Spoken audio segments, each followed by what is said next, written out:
Dow announced plans to increase ethylene and propylene production in the U.S. Gulf Coast region. Ethylene and propylene are basic building blocks that are used in the majority of Dow's products. To put this plan into action, Dow will increase its cracking capability at some of Dow's U.S. Gulf Coast sites. At Dow sites similar to this one, there will be a new cracker built or modifications made to existing crackers to use more natural gas-based feedstocks. But what is a cracker and what does it look like? How does a cracker work? A cracker is a chemical complex in which gaseous and/or liquid feedstocks are converted, primarily into ethylene, in a process called cracking.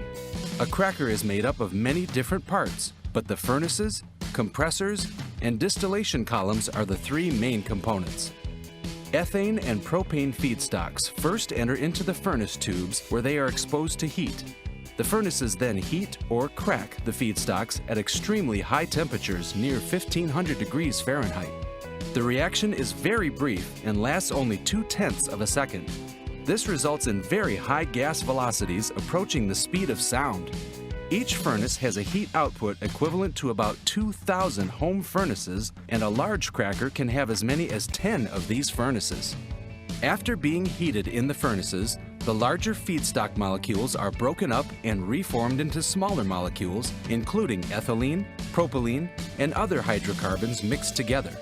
These substances must now be separated.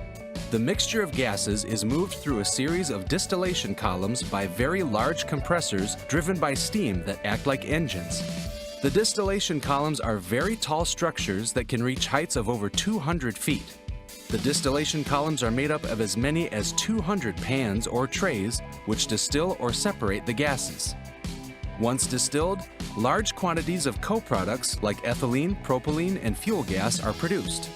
Once it leaves the columns, the ethylene and propylene are ready to be used to produce value-added downstream Dow products.